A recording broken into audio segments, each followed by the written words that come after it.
So now we're going to have a look at mapping out our emotional journeys or thinking about our emotional journeys as kind of a way to bring together a few different threads that we've kind of talked about over the past few weeks in the whole semester. So we started off by talking about the narrative arc as an approach to storytelling, and we're going to, at the very end of this PowerPoint, compare that to our emotional arcs.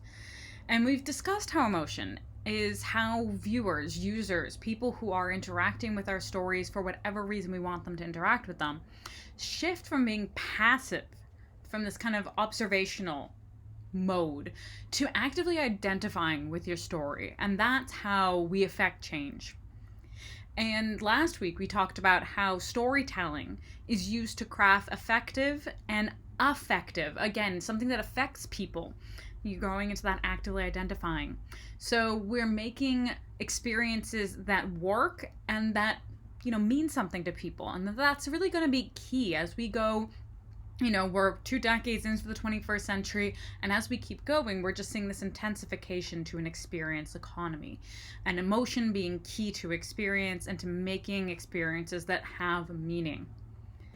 So we're going to bring these threads together, and we're also going to think about the tools that we've picked up over the past few weeks in terms of having a look at how color affects meaning, how we can think about, depicting emotion through people's faces with emojis, how we're identifying with different personas. So let's bring all those threads together and think about how we can bring our viewers, our users, clients, and our communities, not just on a narrative journey, but emotional journeys. And we'll think about mapping emotional journeys through activities and apps that we use every day. We'll use stories as a way to kind of broach into it. But think about how we experience things that we interact with regularly, so that then when you want to build your own experience, you can kind of draw on the experiences that you already have in order to kind of figure out how to make new experiences that are hopefully really affecting for people as well. So here's an example from your book, which is, it's kind of amusing in that the idea is that they're drawing on taking a class on user interaction, and so user interaction design. So this maps out the highs and the lows. And when you're thinking about mapping emotional journeys, that's what you want to figure out. When is the experience positive? When is it neutral? When is it negative? And so again, you can think about the narrative arc that we looked at the beginning. We have the circle of the hero's journey. A traditional 3-act structure kind of takes like a little roller coaster peak. And so we talked about having those little mini peaks. We've got the same thing when we map out what happens when we interact with an app, or any experience. When we think about we talked through going into a Starbucks and all the things that go along with it. Well, you can have a similar thing. Maybe there's a plus when you walk in and you have the aroma hit your nose. And then you go, but maybe you're slightly frustrated at the ordering experience in terms of all of the little things you have to get through in order to get your cup. Maybe they spell your name wrong. But then there's the satisfaction of hearing the grinding and that kind of sensory input. And then that first sip of coffee leaves you with the, yeah, but it was worth it. So similarly here, they step through you wanting to take a class on user experience design. Maybe you get frustrated about the price and how you're going to pay for it, and is your company going to reimburse you, all that stuff. And then you reach out to someone and they get back to you right away, and that's awesome. And the person's really helpful. They talk to you about different plans. Maybe they have a way they can bill your employer directly. And then you find out that the class you want to take is booked. You're like, oh, I did all of this work and I can't even really take the class. Well, then the person's like, oh, actually, we've got other locations at the same time. But you're like, that actually isn't convenient for me. It's going to be a pain. I'm going to have to leave work early. And so the person's like, okay, well, we totally understand. And for the inconvenience, we're going to offer you a discount. And you go, okay, well, then that makes it worth it. And I'll take the class. So that's an example here. An example here, we've got Cinderella. Imagine that the story of Cinderella, the story we all know, she has her two sisters. She's always doing all the work. She never gets any credit. Go up and clean the attic at the same time that you're cleaning the cellar. You can do them together, Cinderella, Cinderella. And then she gets help. They're going to go to the ball with the prince. She doesn't get to go to the ball because, of course, she can't go to the ball. She's Cinderella. So her fairy godmother comes in and helps her get ready for the ball. The only thing is that, you know, it'll only be good until midnight, and then everything will turn back. Her carriage will turn back into a pumpkin, etc. She goes to the ball, has a great time, loses her slipper, and of course, you know, then Prince Charming finds the slipper and then finds her, and blah, blah, blah. So imagine that this was an app. Say this was, you know, your app to do a rideshare or something. And what ratings would it earn? And one of the things that we often talk about, you know, we kind of fixate on the highs, but the lows are important too. Where are pain points? And when we talk about pain points, they're areas of irritation. They're often areas that when you are thinking about an experience, if you can identify and maybe find common pain points, things that a lot of people find frustrations with, if you can find a way to solve those, then suddenly you become, your experience, your app, your product, your whatever becomes amazing because you've fixed this problem for people. So let's map out Cinderella's experience, her life, her story, using an emotional journey map. So we start off pretty miserable. She's got a miserable life. She can't go to the ball. She's cleaning all the time.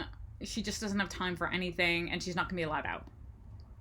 So she's really frustrated, but one of her friends says, hey, there's this great new app I was using. It's called the Fairy Godmother app, so she downloads it. And then she gets on the app, and they craft her this amazing outfit for the ball. They turn a nice pumpkin into a carriage for her. It's awesome. She goes. She has a great time. Then it hits midnight. Oops. Suddenly we get our, that's like your surge charging if you're going to get a rideshare app where suddenly everything costs double, or like a congestion charge because you've gone into a city and that city has an extra charge. And your customer satisfaction rating is going to plummet. She loses her glass slipper. The carriage turns back into a pumpkin. She has to walk home in the outfit. Is she going to even be able to, what's she going to do with this thing?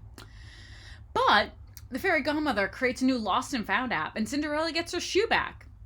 Then she opens a custom 3D printed shoe shop and is financially independent, happily ever after. So that is our new take on the Cinderella fable. So, remembering that there are going to be ups and downs in any experience, kind of like I was just talking about with going into Starbucks and the smells and the sights and the sounds and how do you order, where are areas where there's tension and friction? Are those things that some people like and others don't, or is it universally disliked? Creating those emotional high points can be the difference between some experience that is functional but completely forgettable. That you're going into your deli coffee shop, picking up your coffee on the way out, and you're, heading off to work. It works, but it's nothing amazing. There's probably no real reason for you to go to coffee shop A versus coffee shop B in this case scenario. They're all kind of the same, and they're all disposable.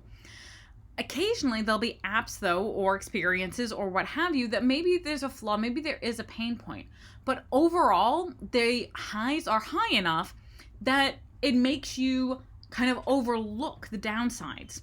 And remember that last impressions are often lasting impressions. They're the things that we're going to be left with.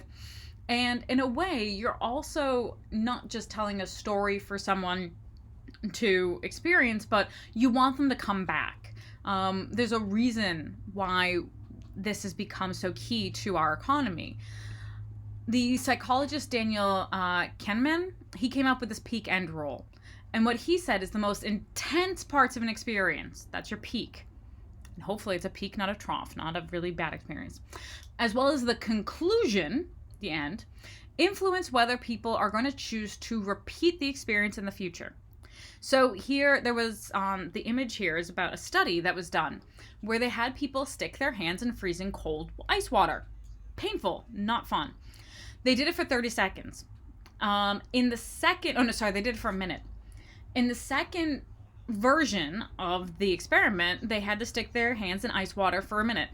And in the end, they had an extra 30 seconds where they warmed the water up so that it was a longer experience. It was 50% longer.